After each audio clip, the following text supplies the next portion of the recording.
네, 첫 순서는 이지환의 호크아이 시스템입니다. 호크아이로 펀더멘탈을 확인하고 매도까지 포착해 보는데요. 이지환 위원님 먼저 인사부터 드려볼게요. 위원님 안녕하세요. 네, 안녕하세요. 이지환입니다. 네, 오늘은 호크아이 시스템이 어떤 특징주를 포착했을지 궁금한데요. 어떤 종목들이 있었는지 소개해 주시죠. 오늘은 사실 이제 시장의 소강 상태에 들어가면서 특별하게 매수에 포착된 종목은 없습니다. 신호가 조금 약하기는 하지만 SL이라는 종목이 오늘 매수 쪽으로 좀 나타나고 있는데요. 이 종목은 오늘 그 코스피 200 어제 변경 지수 종목이 발표가 되었습니다. SL은 이번에 코스피 200에 포함되는 종목인데 오늘 이제 전반적으로 이 포함되는 종목들의 흐름이 좀 교차하는 모습을 좀 보여주고 있는데요. SL 같은 경우는 이번에 코스피 200에 편입되는 종목으로 펀더멘탈이 상당히 뛰어난 종목입니다. 그러니까 이 종목 같은 경우는 자동차 관련 있는 LED, 조명 시설 관련된 쪽으로 아주 특화가 되어 있는 종목인데요. 최근에는 전기차 관련된 대부분의 메이저 회사에 납품을 하면서 실적이 가파르게 좋아지고 있습니다. 매출액이 2018년도 1조6천억 정도에서 지금 불과 한 3년 만에 거의 한 3조 원대까지 매출액이 올라서고 있고 영업이익은 40억대에서 올해는 1,700억대로 그야말로 실적이 아주 드라마틱하게 좋아지고 있는 종목이다라고 보시면 될 것 같고요. 바로 이제 이런 실적 펀더멘탈을 기반으로 해서 이번에 코스피 200 종목 편입이 확정이 되어 있는 종목입니다. 이런 그 펀더멘탈을 기반으로 해서 최근에 수급을 보면 최근 1개월 동안 외국인이 한 22만 주, 기간에 17만 주 매수하면서 펀더멘탈 역시 대비해서 수급도 상당히 좋은 모습을 보여주고 있습니다. 수급과 지금은 펀더멘탈이 같이 좋아지는 종목이기 때문에 단기적인 출렁거림이 조금 있다 하더라도 박스권을 돌파했을 때 상당히 기대감을 좀 가질 수 있는 종목. 다만 지금은 자동차 업종 전반에 걸쳐서 박스권 흐름이 이어지고 있기 때문에 조금 소강 상태를 보이고 있지만 펀더멘탈 기반 수급으로 볼 때 충분히 긍정적인 종목으로 볼 수 있고 코스피 200 편입 이슈가 좀 지나고 나면 아마 오히려 더 주가 흐름이 좋아질 수 있는 종목이다라고 말씀을 드리겠습니다. 오늘 이제 매도 쪽으로 포착된 종목은 그동안 이제 하락이 굉장히 좀 가팔랐던 종목인데요. 바로 CJ ENM입니다. CJ ENM 같은 경우는 위드 코로나 관련된 부분 그리고 여러 가지 이제 실적과 관련된 부분에서 사실 10월 초중반까지만 하더라도 상당히 좋은 모습을 좀 보였던 종목인데요. 최근에 하락을 좀 겪고 난 이후에 라라랜드를 제작했던 회사를 인수한다라는 호재가 나오면서 다시 이제 주가는 반등하는 모습을 좀 보여줬는데. 하지만 이제 최근에 이제 아주 이슈가 크게 됐던 뉴스가 나왔는데요. 바로 물적 분할과 관련되어 있는 뉴스입니다. 최근에는 이제 이 물적 분할이 불과 한 1, 2년 상간으로 해서 상당히 악재로 받아들여지는 모습을 좀 보여주고 있는데요. 가장 큰 이유가 결국 이제 물적 분할을 하고 거기서 그치지 않고 대부분 인적 분할을 하기 때문에 그렇게 되면 기존 주주들은 완전히 배제가 되기 때문에 이 회사에 대해서 가장 핵심적인 사업부에 대한 권한이 전혀 없어진다라는 관점에서 지금은 물적 분할 얘기가 나오면 거의 대형주로 하더라도 큰 폭의 하락을 나타내고 있습니다. 그러니까 그런 부분이 역시 이제 CJ ENM에도 나오고 있는데요.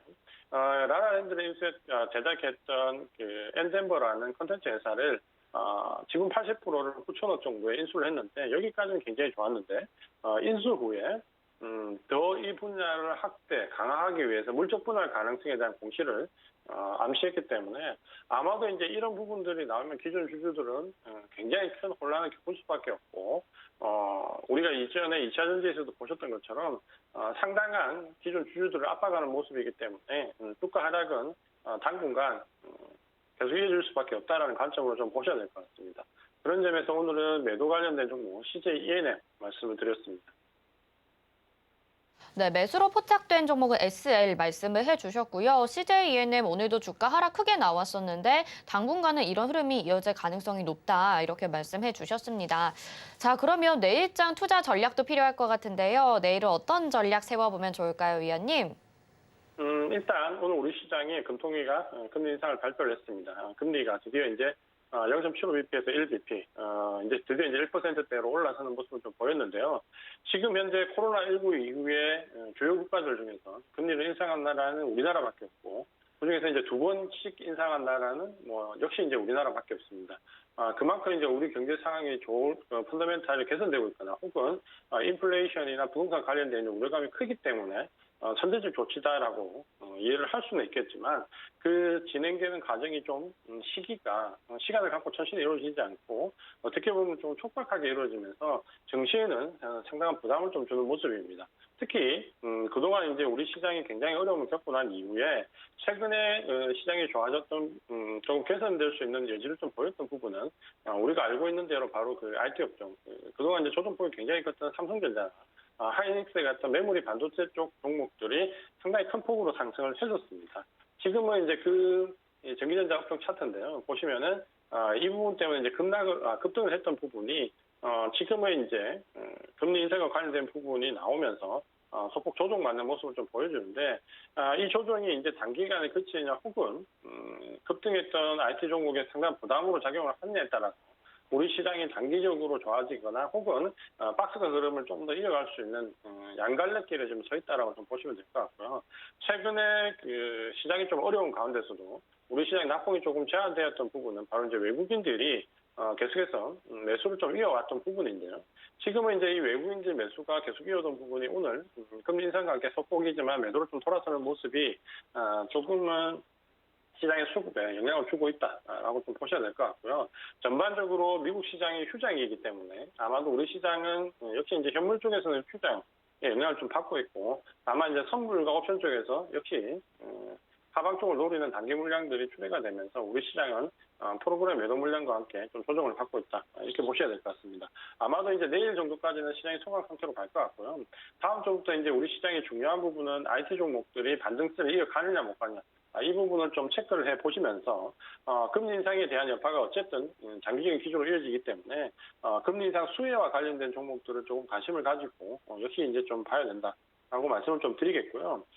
반면에 이제 반도체 관련된 종목은 다음 주 초반 흐름을 좀 보면서 저가 매수에 나서야 되는 여지가 있는지 여부를 좀 주목해서 보시는 부분이 필요할 것 같고 지금 소비주가 지금 현재 상당히 급락의 형태를 좀 맞고 있습니다. 아마도 소비주는 지금 현재 순환에서 조금 벗어나 있지만 12월 달 경구용 추로제가 들어오는 데 시점을 좀 기반해서 다시 순환매에 들어올 가능성이 높기 때문에 이 구간에서는 일정 부분 하락이 나오더라도 비중을 좀 유지한 부분이 필요하다라고 보시면 될 것 같습니다.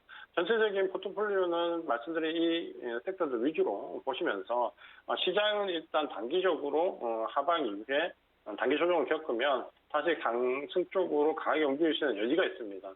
지금 포트를 좀 활발하게 주도적으로 교체하는 전략으로 나가시는 부분이 좋겠다라고 말씀을 드리겠습니다. 네, 이지한 의원님이 내일장 전략까지 세워주셨는데요. 확실히 지금 금리 인상 수혜주를 좀 살펴봐야 될 시기일 것 같습니다.